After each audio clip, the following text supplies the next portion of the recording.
Before sending in cards to get graded, you should pre-grade them yourself. They have a centering tool that usually comes with a jeweler's loupe. Jeweler's loupe has a light is preferred just so you can see a little easier. These are only about like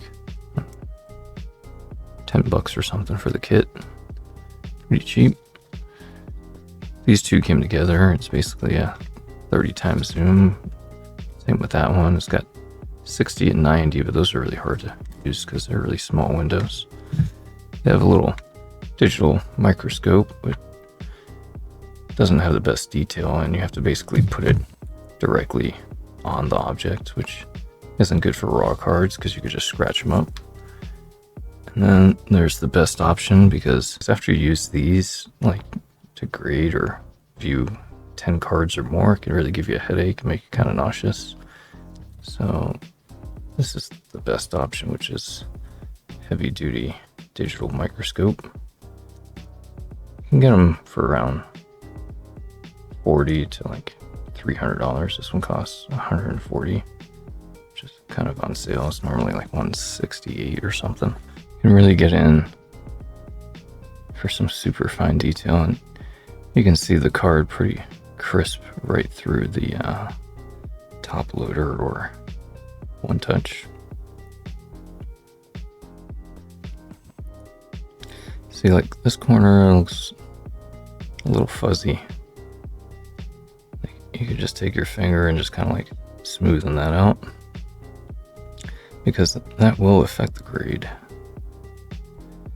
And something else you want to do is dust off all of your cards, because they do not do that, and they will straight up encapsulate your card with a bunch of dust in here and there. So it's good to check all the borders, and then also do a light shimmer test. So for grading, as far as CGC goes, they say surface is number 1 for them. So you can get away with a lot of whitening on the corners. Just how bad is it, basically? But I have some 10's that have whitening on every corner, basically. So if it's a potentially expensive card, it might be worth sending it in, taking that gamble. Like that corner's not bad for the whitening. Let's take a look at this side.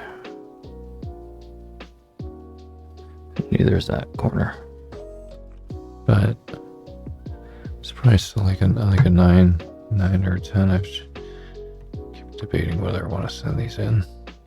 It's like a $70 card ungraded. Let's take a look at a new card,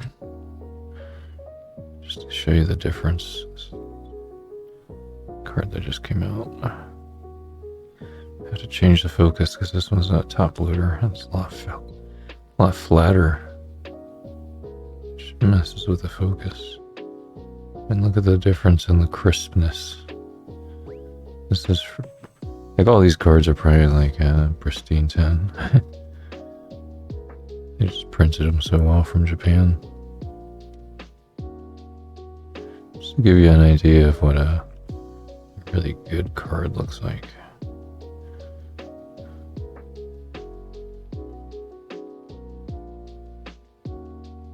Super crisp. And the front, of course, looks the same. Because if you're going to show any defects, it's usually going to be in the back, because that's usually where they cut the card.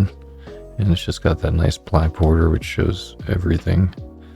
As far as the centering tool goes, I don't even bother using them, because you can pretty much just eyeball it pretty well. I have a lot of these cards in perfect fit sleeves, which is really not a good idea to do if you want to send them off to be graded, because you can easily nick some of the corners putting them in. They're really tight. So the best way to enter a card into the sleeve is just tearing one side so you don't get any of that friction.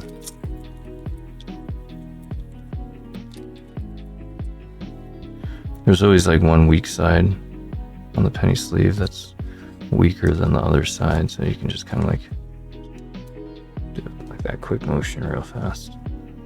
Now you have a lot more room, that opening, which you don't have to worry about doing that if it's already sleeved like this, but you know. I'm gonna look at each one of these. I really don't like removing them once they're in there because you could do damage too, but if there's some kind of dust in there, you definitely want to take it out, dust it off like inwards to outwards like that, so you don't mess up the edges in that fashion, both sides. Just making this as tight as possible, really, because the larger it is, the easier it is to, you know, scrape something if you're not paying attention. So you also want to get off any fingerprints if you usually don't wear gloves, because that can definitely affect the grade as well. So and I'm going to take a look at this real fast and see. Digital microscope, which has a really nice screen here, depending on how much money you want to spend or the brand, but this one came with a 7-inch screen. They have some other brands that are like, I don't know, same price, they'll give you a 10-inch screen, but some had a lot more reviews on it.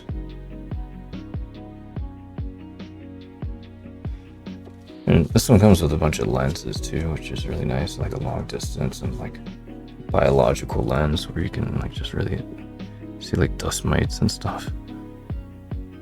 See, there's a little hair there, so I want to get that out of there. I don't know which sleeve that's on, but you definitely don't want that in there. Some top loaders are really tight, and you'll definitely not be able to double sleeve it like that. Now, these are pretty loose, and it looks like I have some moisture in there or something. What the heck? What's that? Yeah, what is that? Some of these top loaders you gotta watch out for, like they're sketchy. They come with like oil in there and stuff. That's not a good sign if you see that. I can hear it. It's like sticky. And this is like a brand new top loader that came like sealed in a bag like that. Like there should not be moisture in there. Okay, the second one looks semi good. There's no moisture or whatever the hell that was, like glue. Then I just like to take one of these sticky tabs, which are basically like marks. These are kind of not the best because it's hard to tell where the glue's at. She like hit it at a certain angle. The light right there, you can kind of see like where the glue is at right there. Not the best. They have other ones that are like colored and stuff.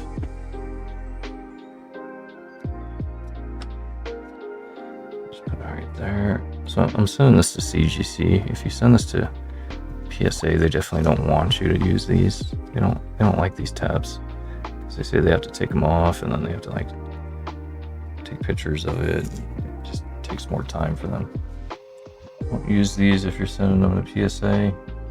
I don't think you'd have to use them if you use the card savers either, but I don't use card savers because I tried ordering them twice and they were all wavy, and definitely not putting my cards in that. So it's pretty nice. And then I'm going to put it in a team bag, which I could actually just pop it right back in this magnetic bag right here, which I'll do is put 5 of them in there since they can fit 5.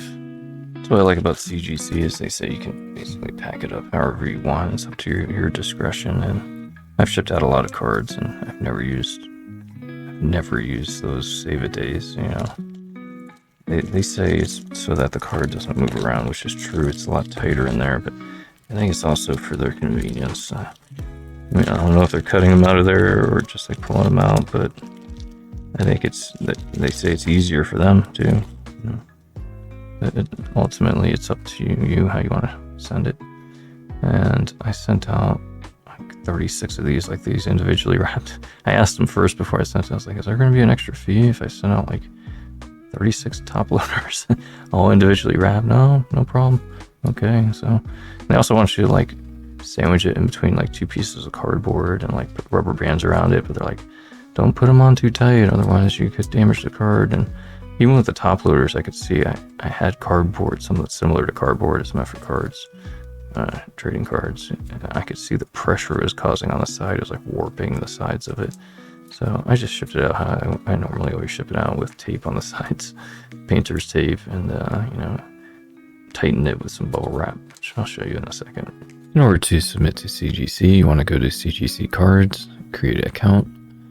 If you're going to be submitting a lot, you might as well get the premium membership, because you get a $150 credit, which basically pays for itself. That credit gets applied to the next order too. It automatically gets applied. And that will bring down your cards to $10.80 per card submission. Could get the Elite to bring you back to old prices of $9.60.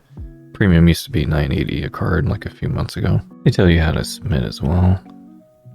The packaging, they recommend that you pack it a certain way with the card savers, which I just don't like. You can damage your cards by putting them in there if you're not experienced with them. A lot of the times they end up warped. So they leave it up to you how you want to ship your cards. And I'll show you how I ship mine. Once you create an account, you want to go to Submit, Submission Forms, and then view my packing slips unless it says something else. Start a new order. You're going to select card. So select card, and then you're not doing signature, just regular grading. Do authentication and grading. Quick submit, authentication and grading. This is good if you don't have any cards that are worth $100 or more and you're not doing signatures. And then you want to select if you have an error, that those are actually free to add on the error, whatever kind of error it might be.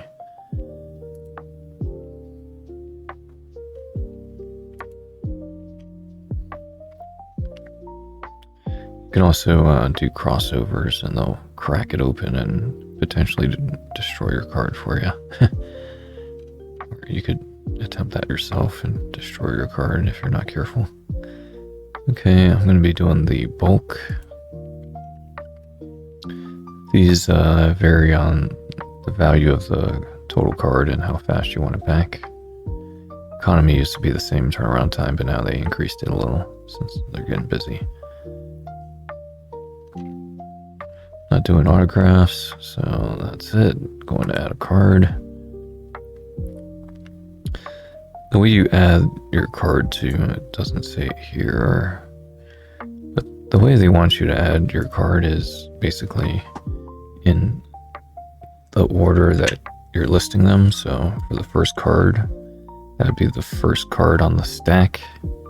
So if it's Soul Ring, the first card, you want that on the very top. Otherwise it could experience delays. Alright, and then here's another thing. If it's a new card, like a new set, it's not in the database, that can definitely delay your grading. They don't really let you know that until you kind of like search for it. So if you're looking for a quick return, don't add any new cards that are not in the system. So you can just look up something like Soul Ring. That's going to be my first card. There's like 1,000 of them, so you got to pick the one that you have. Make sure you have the right number. Mine is 1734, which is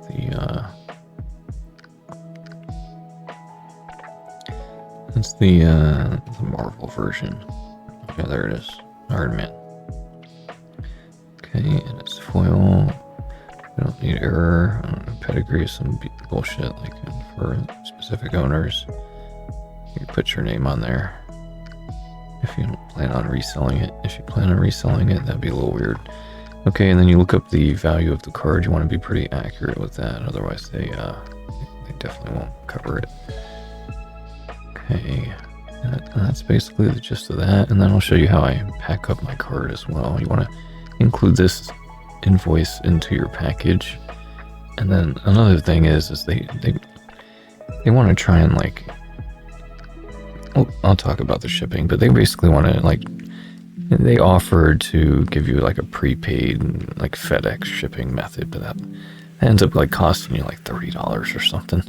You could ship this with USPS. It goes to the same facility, it just has a different address, but it's basically like, you know, like $6 or something max, you know. And you definitely shouldn't put insurance on it, because that's just like a red flag for thieves, you know. Even if you don't have the pricing on the label, they can apparently see it when they scan the box, and you're not going to get reimbursed for it anyway, unless you actually have a receipt for that specific card and that it's worth that much. So if you cracked it, good luck getting your money back if that thing gets lost or stolen, so you might as well not even put it on there. Once you have your order all set up, you want to come to shipping, and here's where they try to offer you the shipping label, which will cost you around $30, but just click this option unless you want to pay $30 to ship your package.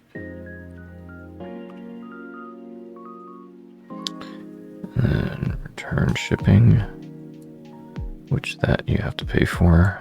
They'll charge you depending on how much your total items cost. And you should ship with CGC rather than this, unless you have your own carrier.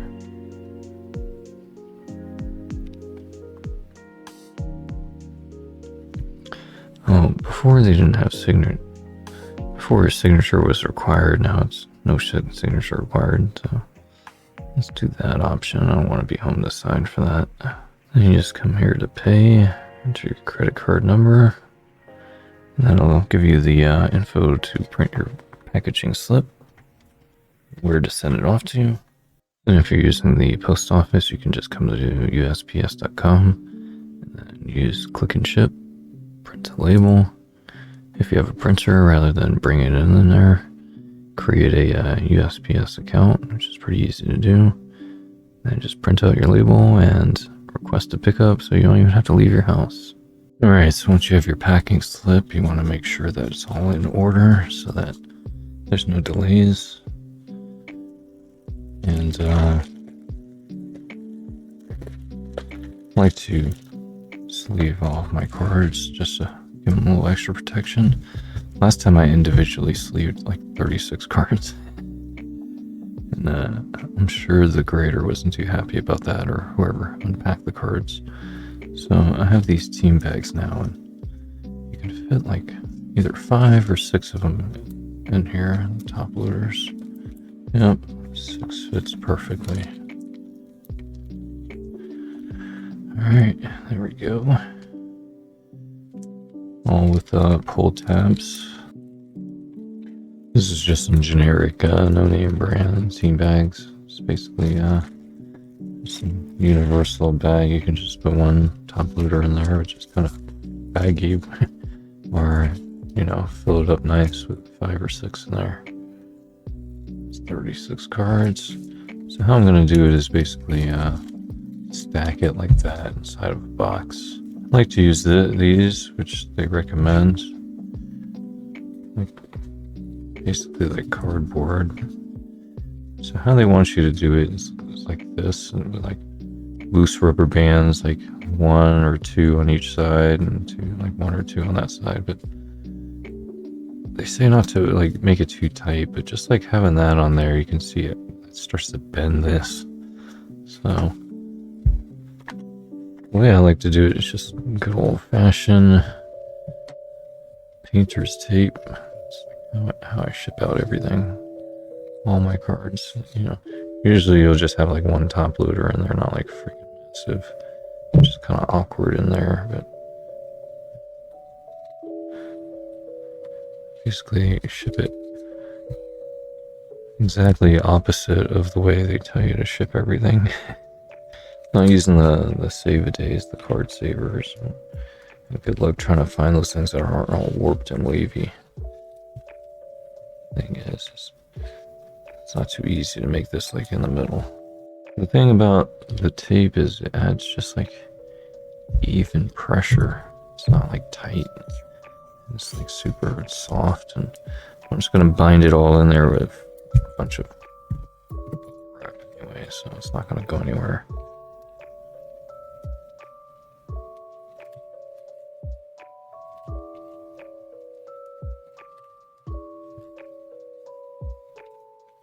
The grading company is gonna look at it like, what the hell is this guy doing?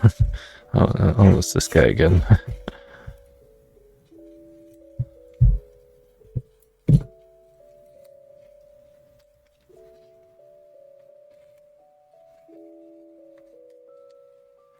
But like they say, it's up to you on how you want to ship it, whatever you think's the best method. I mean, it kind of scares you when they say, hey, don't put the rubber bands on too tight because you could damage your cards. And it's like this would not damage your card, okay? Especially with it being in something more durable like a top loader. When it's in those little flimsy card savers, those things bend so easily. They don't have any strength to them. Like if their whole thing is, hey, we want you to use the card saver ones because it's more durable for your card and shipping because they don't move around as much. Well, why don't you just put in 2 sleeves so it makes it really tight? I mean, there's some top loaders that are super tight to where that you basically have to jam that thing in there.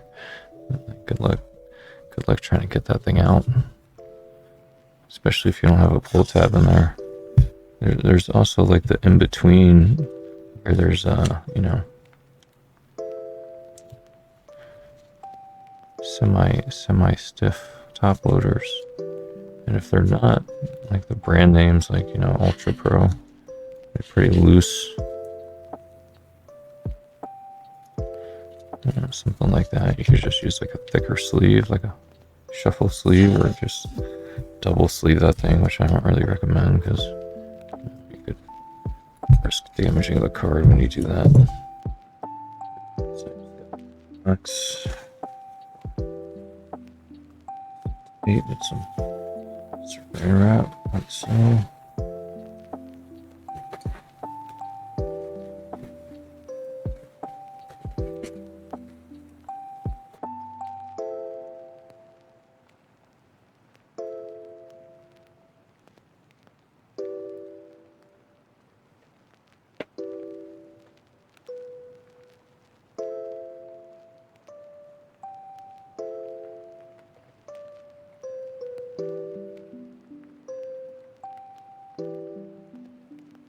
Right, it's just wrapped them both in there like a burrito. Just put the extra scraps in there, like super tight.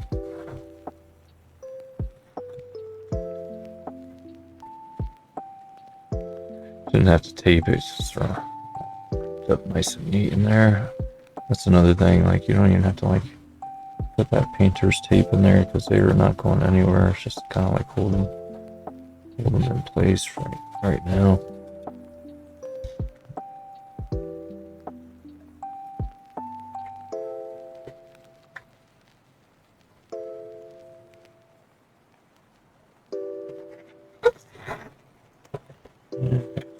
Close her up.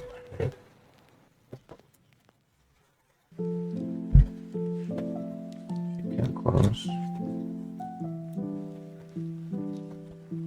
These two.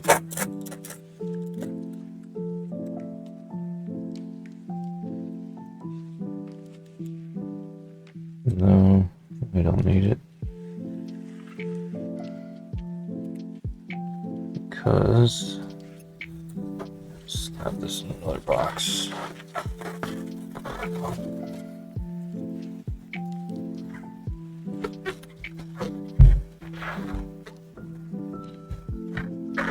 Got some weight to it. This right here. Make sure this thing's not overkill enough.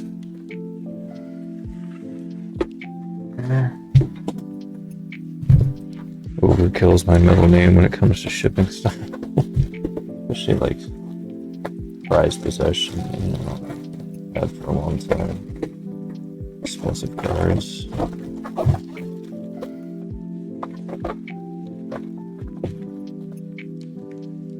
Yeah, that looks pretty good.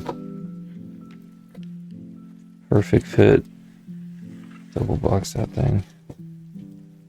Alright, and then just drop your packing slip in there.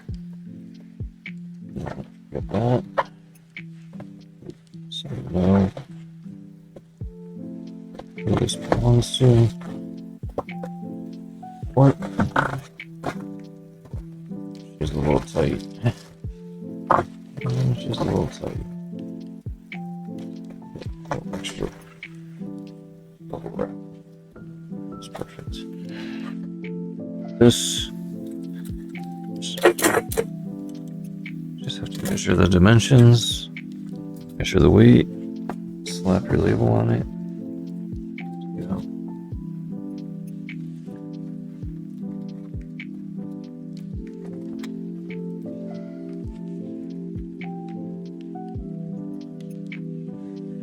Right now they have a turnaround time of 35 days, but I think they've been cranking them out faster than that. When I first submitted a few months ago, it was like 25 days, so I think they're definitely picking up on that right now. Hope this helps you out. Thanks for watching. I'll catch you on the next one.